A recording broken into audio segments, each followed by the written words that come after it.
this evening, let's queer up politics.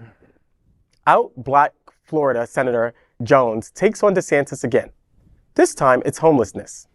After his unsuccessful 2024 presidential bid, Ron DeSantis now targets Florida's homeless population.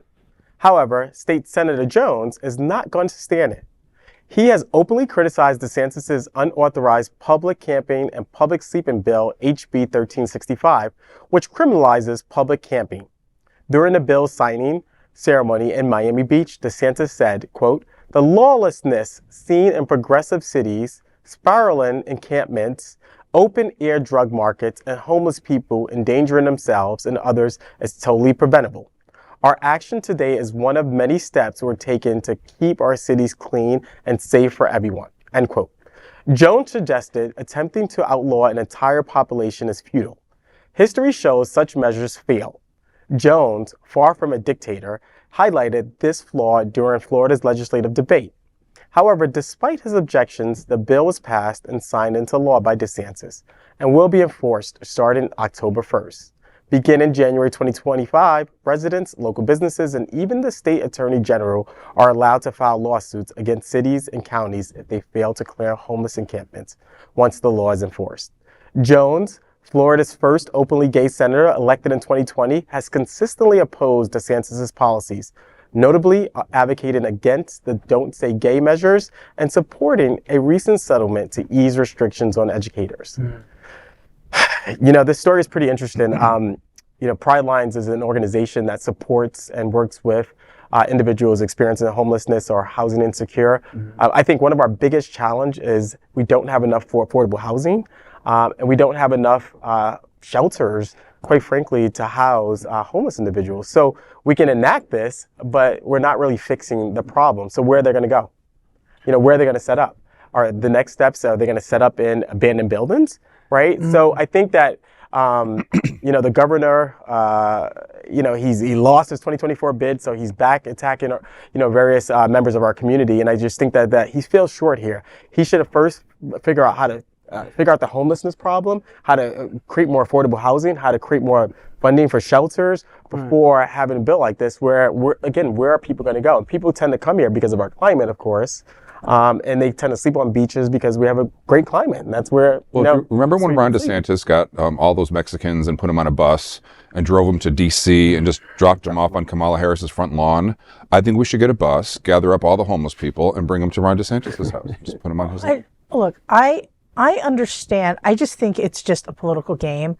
I understand that as a community, having people unhomed in areas where we understand that many people who are unhomed are struggling with things like addiction, feels dangerous to our community. As a mother, I don't want there areas of downtown South Fort Lauderdale and Miami that I don't want to bring my child to.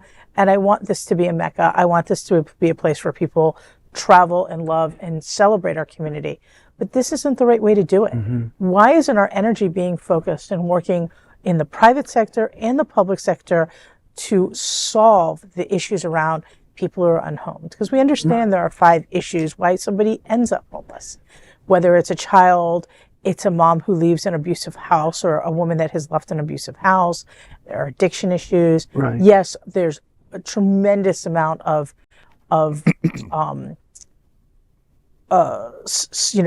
lack of housing, a lack of affordable housing, and that's where our energy and focus should be. These laws just don't even make any sense. No, and I think we all knew that DeSantis, the emasculated sore loser in the white thigh-high go-go boots, was going to come back with a vengeance, and here's the proof. He's out for blood, and of course, he begins with a defenseless population. It's so typical of his bullying behavior. Absolutely. And to Allison's point, HUD in September of 2023 announced that they awarded, in particular Miami and Dade County, a grant of $8.4 million to tackle homelessness issues. So instead of creating laws like this, why don't he put resources towards helping, the homeless trust and other organizations deal with the core issues, the fundamental issues, versus just saying, all right, we can't have them set up here, so we're going to move them out. Actually, the Symphony has a relationship for many, many years with the Alliance, the Greater Fort Lauderdale Alliance, and they hosted actually at one of the big meetings that we had, the mid-year meeting, where they put information about a particular person, and so that you would get to know them and meet them and talk about them, and then spearheaded bringing different leaders together. I would love to see a workshop where there was a regional focus, and perhaps there is that we're just not aware of, but being able to bring the different resources together, whether it's the Beacon Council with the Alliance, the private-public partnerships that exist in the 3 counties. But clearly, we really have to systematically work with it within the region to deal with it. And even when one takes a personal initiative like we did, bringing a young man into our home and trying to help him through the system, I can tell you, having done it, you were saying before that it takes a lot of work. You have to be really smart. It was months of knocking on doors of trying to help this person, only to finally get papers and have that person leave.